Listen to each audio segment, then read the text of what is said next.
नमस्कार, मैं हूं सौरभ शर्मा। साल 2021 के पहले दिन प्रधानमंत्री नरेंद्र मोदी ने न्यू इंडिया के निर्माण का मंत्र दिया। प्रधानमंत्री ने लाइट हाउस प्रोजेक्ट की आधारशिला रखी। इस प्रोजेक्ट के जरिए 6 राज्यों में गरीबों के लिए उनके पक्के घर बनाए जाएंगे। अलग अलग देशों की तकनीक से हर साल 1000 घर बनेंगे। इसके साथ साथ मिडिल क्लास के लिए भी प्रधानमंत्री के पिटारे में बहुत कुछ है। आपको सुनाते हैं प्रधानमंत्री की बात। साथियों, शहर में रहने वाले गरीब हो या फिर मध्यम वर्ग के, उन सब से और इन सब का एक सबसे बड़ा सपना क्या होता है? हर किसी का सपना होता है अपना घर। किसी को भी पूछिए, उसके मन में होता है भाई ये घर बना ले, बच्चों को जिंदगी अच्छी चली जाएगी। वो घर जिसमें उनकी खुशियां जुड़ी होती हैं, सुख दुख जुड़े होते हैं, बच्चों की परवरिश जुड़ी होती है, मुश्किल के समय एक गारंटी भी जुड़ी होती है कि चलो कुछ नहीं है तो ये अपना घर तो है ही है। लेकिन बीते वर्षों में अपने घर को लेकर लोगों का भरोसा टूटता जा रहा था।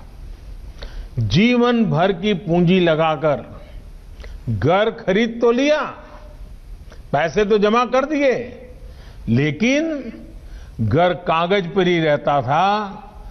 घर मिल जाएगा इसका भरोसा नहीं रह गया था। कमाई होने के बावजूद भी अपनी जरूरत भर का घर खरीद पाएंगे, इसका भरोसा भी डगमगा गया था। वजह क्योंकि कीमतें इतनी ज्यादा हो गई थी। एक और भरोसा जो टूट गया था वो ये कि क्या कानून हमारे साथ देगा कि नहीं देगा। अगर बिल्डर के साथ कोई झगड़ा हो गया, मुसीबत आ गई, तो ये भी एक चिंता का विषय था। हाउसिंग सेक्टर की ये स्थिति हो गई थी कि किसी गड़बड़ी की स्थिति में सामान्य व्यक्ति को ये भरोसा ही नहीं था कि कानून उसके साथ खड़ा होगा।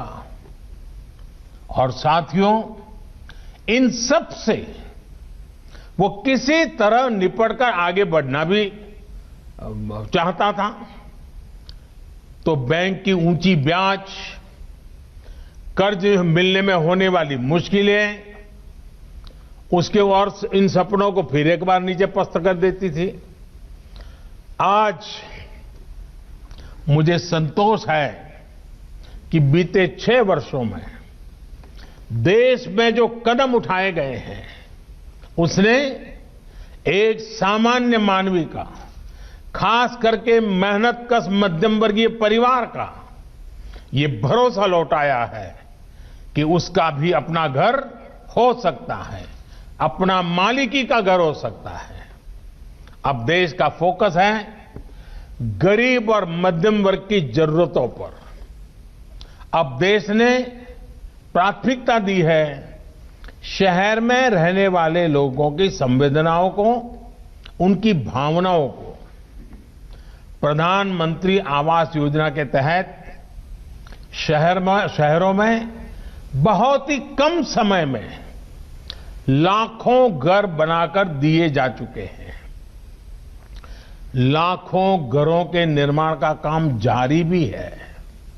साथियों, अगर हम पीएम आवास योजना के तहत बनाए गए लाखों घरों के काम पर नजर डालें तो उसमें इनोवेशन और इम्प्लीमेंटेशन दोनों पर फोकस मिलेगा। बिल्डिंग मटेरियल से मैं स्थानीय जरूरतों और घर के मालिक की अपेक्षाओं के अनुसार इनोवेशन नजर आएगा।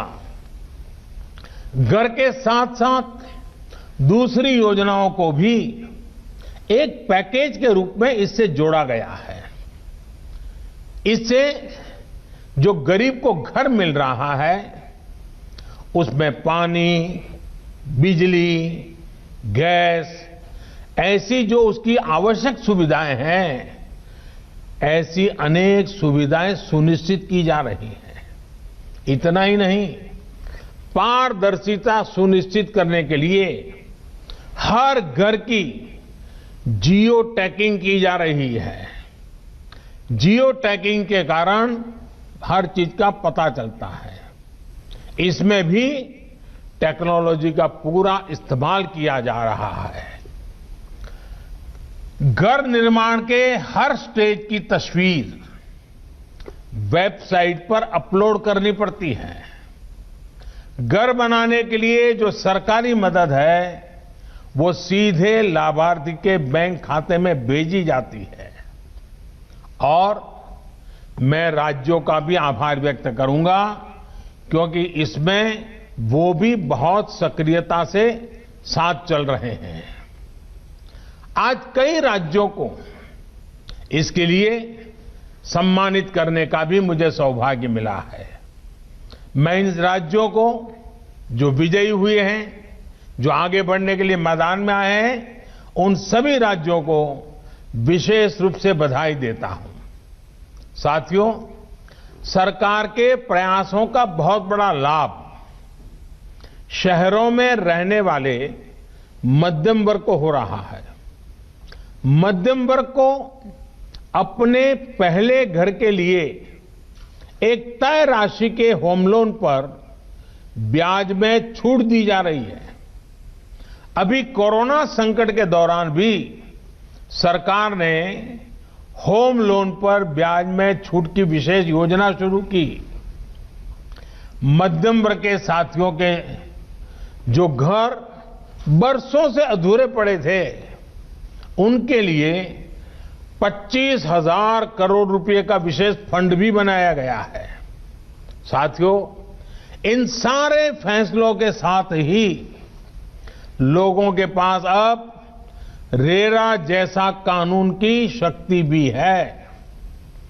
रेरा ने लोगों में ये भरोसा लौटाया है कि जिस प्रोजेक्ट में वो पैसा लगा रहे हैं वो पूरा होगा, उनका घर अब फंसेगा नहीं।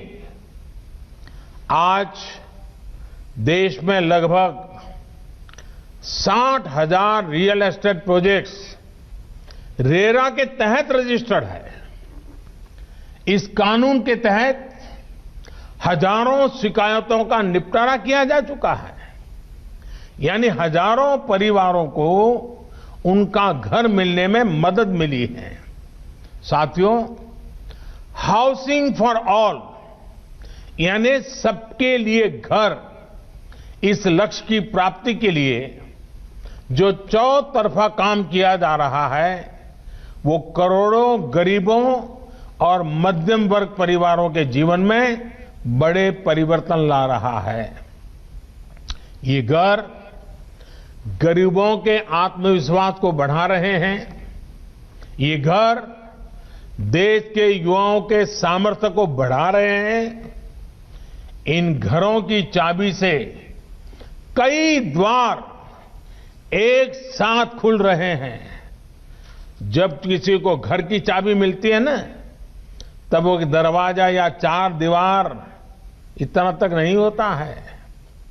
जब घर की चाबी हाथ आती है तो एक सम्मानपूर्ण जीवन का द्वार खुल जाता है, एक सुरक्षित भविष्य का द्वार खुलता है। जब घर के मकान के मालिकी का हक आ जाता है, चाबी मिलती है, तब बचत का भी द्वार खुलता है, अपने जीवन के विस्तार का द्वार खुलता है। 5-25 लोगों बीच में, समाज में, ज्ञाति में, बिरादरी में एक नई पहचान का द्वार खुल जाता है, एक सम्मान का भाव लौट आता है, आत्मविश्वास पनपता है। ये चाबी लोगों के विकास का, उनकी प्रगति का द्वार भी खोल रही है। इतना ही नहीं, ये चाबी भले ही दरवाजे की चाबी होगी, लेकिन वो दिमाग के भी वो ताले खोल देती है जो नए सपने संजोने लग जाता है, नए संकल्प की ओर बढ़ चलता है और जीवन में कुछ करने के सपने नए तरीके से बुनने लग जाता है। इस चाबी की इतनी ताकत होती है। साथियों, पिछले साल कोरोना संकट के दौरान ही एक और बड़ा कदम भी उठाया गया है। ये कदम है affordable rental housing complex.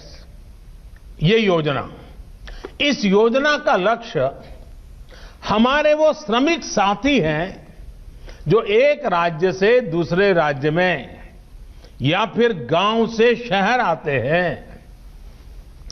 Corona के पहले तो हमने देखा था कि कुछ जगह से अन्य राज्य से आए लोगों के लिए अनाप शनाप कभी कभी बातें बोली जाती थी, उनको अपमानित किया जाता था। लेकिन कोरोना के समय सारे मजदूर अपने अपने यहां वापस गए तो बाकियों को पता चला कि इनके बिना जिंदगी जीना कितना मुश्किल है, कारोबार चलाना कितना मुश्किल है, उद्योग धंधे चलाना कितना मुश्किल है। और हाथ पैर जोड़ करके लोग लगे वापिस आओ वापिस आओ। कोरोना ने हमारे श्रमिकों के सामर्थ्य को, सम्मान को जो लोग स्वीकार नहीं करते थे उनको स्वीकार करने के लिए मजबूर कर दिया।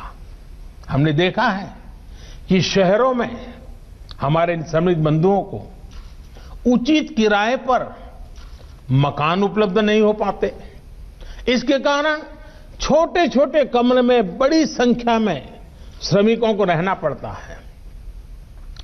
इन जगहों पर पानी, बिजली, टॉयलेट से लेकर अस्वच्छता, ऐसी अनेक समस्याएं भरी पड़ी रहती है।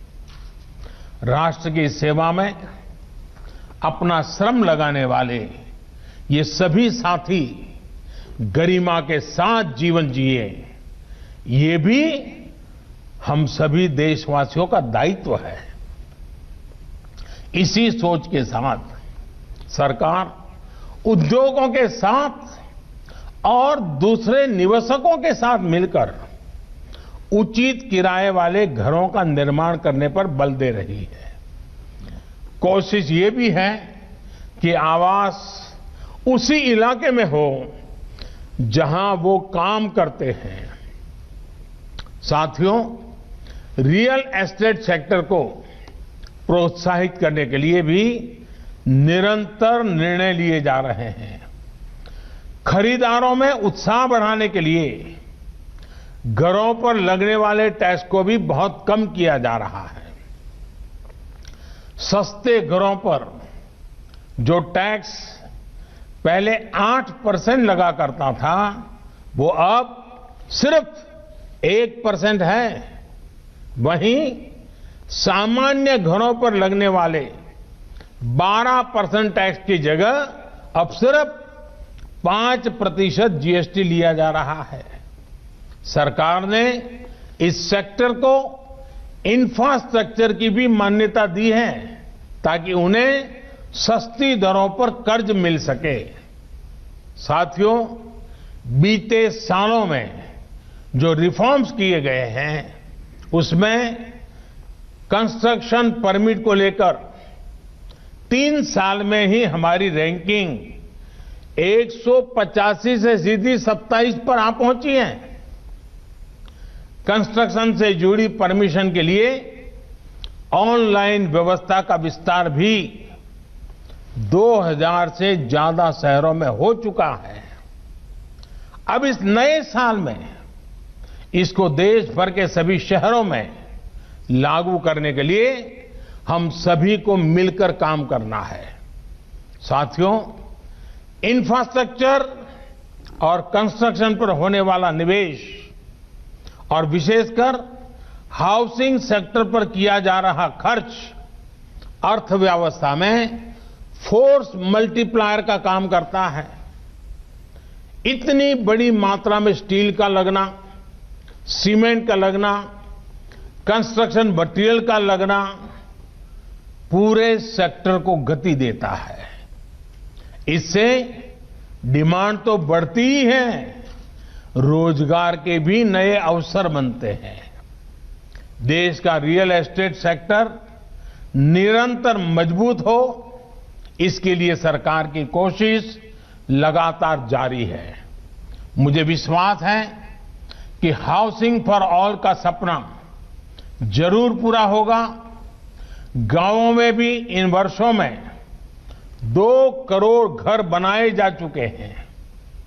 इस वर्ष हमें गांवों में बन रहे घरों में भी और तेजी लानी है। शहरों में इस नई टेक्नोलॉजी के विस्तार से भी घरों के निर्माण और डिलीवरी दोनों में ही तेजी आएगी। अपने देश को तेज गति से आगे बढ़ाने के लिए हम सभी को तेज गति से चलना ही होगा, मिलकर के चलना होगा, निर्धारित दिशा में चलना होगा। लक्ष्य को ओझल होने देना नहीं है और चलते रहना है, और इसके लिए तेज गति से फैसले भी लेने ही होंगे। प्रधानमंत्री नरेंद्र मोदी ने आज अपनी आवाज में अपनी लिखी एक कविता शेयर की।